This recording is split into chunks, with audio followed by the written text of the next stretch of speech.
So what we want to do next is add some features to our map. First of all, let's add some points. There are a number of ways of doing it, but we're going to go to the new shapefile button. You can also go to layer, create layer, new shapefile. It's the same button. And we get a new window open. First of all, it's going to ask us what we're going to call our layer and where we want to put it.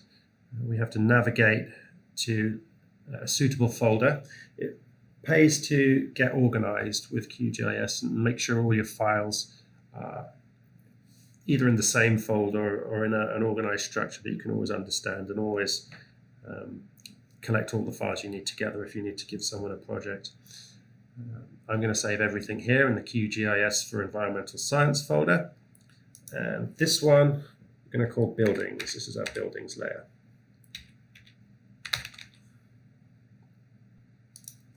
The file type is the Esri shapefile. You only get one option. I'll talk about different files in a while. And we save that. The file encoding is UTF-8. We'll leave that as is. Geometry type you can select. So you can have points, lines, and polygons. We're going to stick with points. We don't need to worry about the Z dimensions and M values at this stage. The CRS is the British National Grid. It's set to the project CRS. We can leave that. We do want to add a new field, however. Fields are columns in a table of data that's attached to your shapefiles. And you can add all sorts of data in here. What we want to add today, though, is a field called name. So the name of the field is name. And that means we can name each point. Whenever we add a point to this layer, it's going to ask us for a name and we can enter it in. We want to add text. We could add whole numbers, decimal numbers, or the date. But we're going to go with text. And we need to click this button here, Add Fields to List. Now we have a list of fields.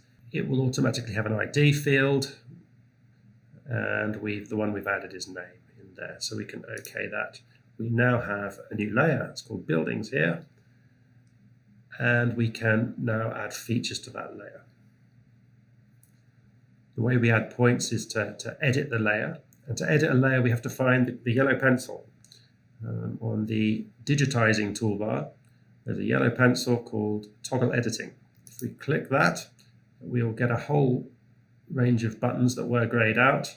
They're now available to us. And this one is the Add Point feature. So if we click that, we'll get a nice target. And we are going to find the waterfront building, the one with the nice green roof. And we click on that, and it's showing us our feature attributes. And we have the ID field, which is automatic, so it's grayed out, and we have our name field. So we have to name our point. And we're going to call that the waterfront building.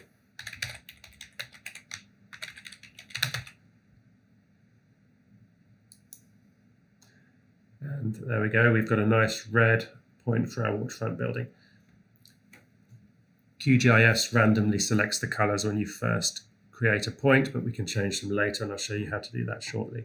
First of all, though, I want to add another building. I'm going to add the James Hare building, which is that one there. And again, we need to name it.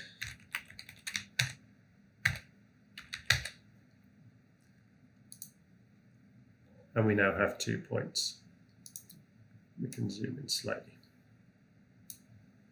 There we go. We can also add layers with different geometry types.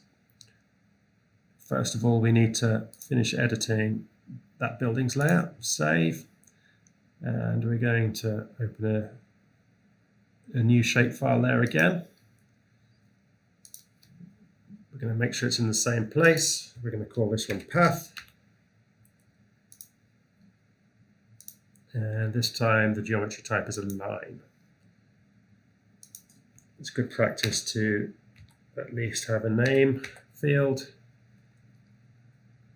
It's text, and we add that field to the list, and we can click OK.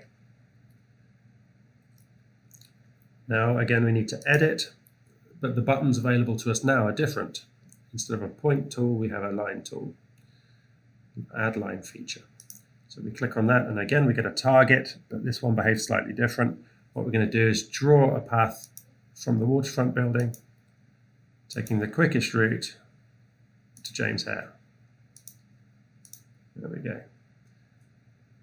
And to finish, we want to right click. There we go. And it's going to ask us for the name again. We're going to call this Route 1.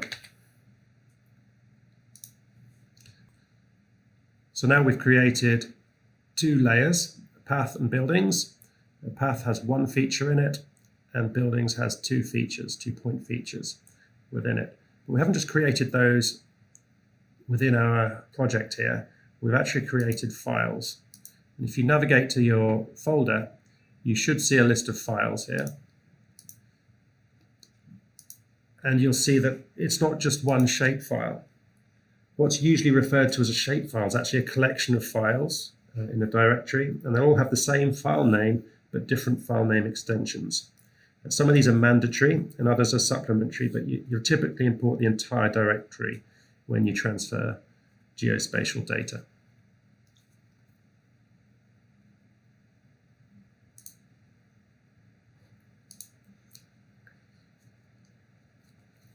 But there are other ways of creating features.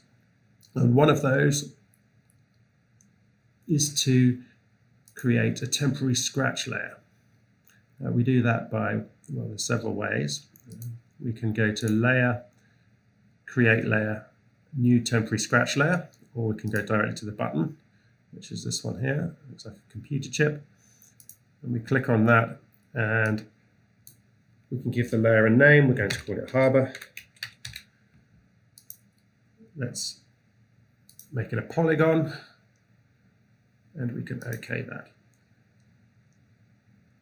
And because it's a temporary scratch layer, the editing button is already depressed when you create it. So we have to put something in. And the tool that's given us, one of the tools that's given us, is the Add Polygon feature. We can click on that. And this is for creating shape. Those of you that have used Illustrator or Photoshop will be happy using this one. We can be as accurate as we like. If we make a big mistake, we can go back using the backspace button, as many steps as you like. And we can go all the way around the harbour. And when we finish, we can right click. And QGIS has automatically selected grey for us this time. But this harbour layer is temporary. And if we were to save our project now, this layer would not be saved. What we need to do is export it as a particular file type. And if we go down to the layers panel and right click on it, we get an option to export and save features as. If you click on that, you get a window, and you have a range of file types to choose from. We'll talk about a few of these later on. There's the Esri shapefile that we used for the point and path features. But just to illustrate that it's not the only option, let's use a geopackage. Geopackage is a new file type for QGIS that includes a database. And we'll need to give it a name. Again, enter the file name, keeping the same incorrect spelling. Actually, we don't have to keep the same spelling. We could have corrected it there, but it's too late now. And we can OK that. It's created a new layer, this time in green, and our temporary layer is still there. We don't need that temporary layer anymore, so we can remove it. And we're left with one harbour layer. If we go to our folder again and look for the harbour, you'll see we've got the GPKG files there. Again, there's more than one file.